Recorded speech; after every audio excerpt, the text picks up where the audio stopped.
စီကွာဆာဆောင်မနှုတ်ဆက်တာပါရယ်ဇွန်လ30ရက်2026ခုနှစ်အင်္ဂါနေ့ကျွန်တော်ဖျားခင်ထာရဖျားကျွန်တော်ပို့ပြုတော်မူသောအအိုးပွဲမှုတို့နှင့်ချမ်းရှိတော်မူသောချမ်းရှိသည်များလာပါ၏နေ့စဉ်ကူးရသောဆာလံခန်းငင်ကခေါင်းစဉ်ကဖျားခင်ကနိုးဟုပြောလေကတန်ကျွန်းခေါ်သောမြိတ်ကျွန်းစုတွေကအကြီးဆုံးသောကျွန်းတို့ရောက်ခဲ့စဉ်မှာလူလက်ပိုင်းရရုံချတယောက်တည်ဆုံးသဖြင့်အထုပါပို့ခဲ့ရပါသည်ယုံကြည်သူတော့မဟုတ်ပါသို့တော်သူ၏ငယ်ကြီးစားကအပိုးလိုက်ခဲ့ပါကျမမှာဖော်မရှိလို့တိုးတိုးတိတ်တိတ်ခေါ်၍လှလွဝက်လိုက်ပွေရပါသည်မိန်းကလေးက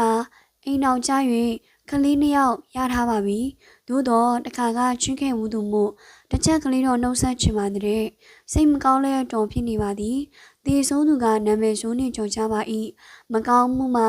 ကျင်းလည်ချက်စားရင်ဒဏ်ရာတွေဝေဒနာတွေအများအပြားကြောင့်တတ်ဆုံးမရှိနိုင်ခဲ့သူပါထိုအတုပပွဲမှာပြန်မှာမိန်းကလေးကရဲရဲလေးပြောပါ၏သူကလူချောလေးပါကျမနဲ့စာတင်ကျောင်းမှာဆိုရင်ချစ်သူဖြစ်ခဲ့ကြပါတယ်ချစ်ဦးသူတွေပါ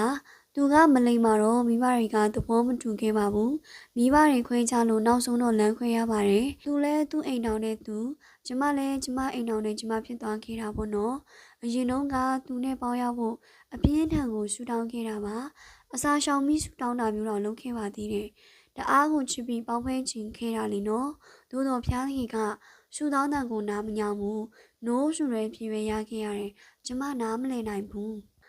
မိန်းကလေးကိုကြည့်ရင်တယောက်ကိုတယောက်အသေးပေါင်းမတက်ချစ်ခင်ကြတာပဲ